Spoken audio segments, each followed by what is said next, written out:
বাড়িতে গেস্ট এলে যদি এটা চিকেনের এই রেসিপিটা একবার করে খাওয়ান তো গেস্টরা বলবে আর একবার বানাতে।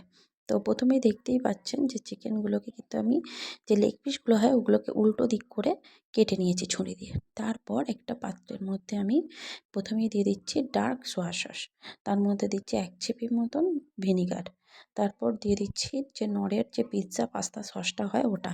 এটা দিলে কি হয় ফ্লেভারটা বা টেস্টটা একটু অন্যরকম লাগে আর কি। তো এইগুলো তো আপনারা সব লোকাল যে মার্কেট হয় ওখানে পেয়ে যাবেন। তারপর দিয়ে দিচ্ছি কিচেনের সস।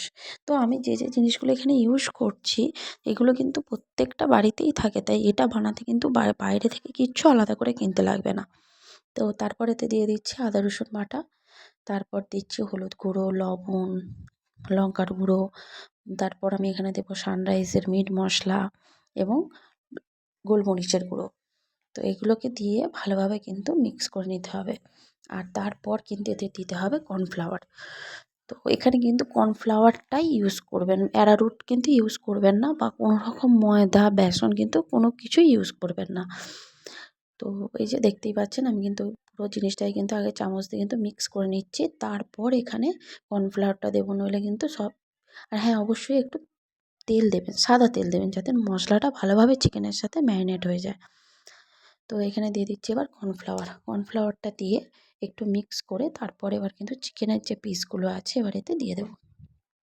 তো একটা ডিম দিলাম, ডিমটা দিয়ে ভালোভাবে মিক্স করে নিচ্ছি।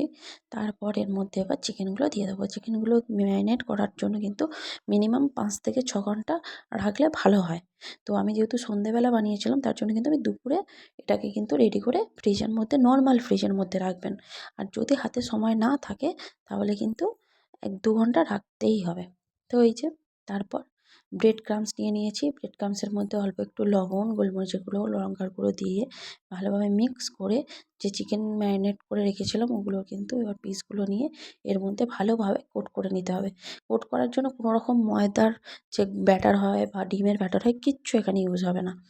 তো এই যে ফ্রিজ থেকে কিন্তু বের করে রেখেছিলাম মিনিট 10 মিনিট মতো। বেশিক্ষণ বের করে রাখা যাবে না, তাহলে কিন্তু এটা জল কেটে মশলাগুলো গা থেকে ছেড়ে যাবে। তাই এই মিনিট 10 মতো বের করে রেখেই তারপর এই যে এখানে তেল গরম করে নিয়েছি, তুলে নিচ্ছি। তার মধ্যে এবার একটা একটা করে কিন্তু আর যে গ্যাসের যে ভলিউমটা কিন্তু একদম মিডিয়াম টু লো রাখবেন, কারণ এটা আস্তে আস্তে ফ্রাই হলে কিন্তু ভিতরে কাঁচা রয়ে যাবে আর বাইরেটা কিন্তু পুড়ে যাবে, লাল হয়ে যাবে, মনে হবে যে ফ্রাই হয়ে গেছে কিন্তু ভিতর থেকে শক্ত লাগবে। তো চলুন, ভাজা হয়ে গেছে আমার এখানে সবগুলো। তো গরম গরম সার্ভ করুন। টাটা।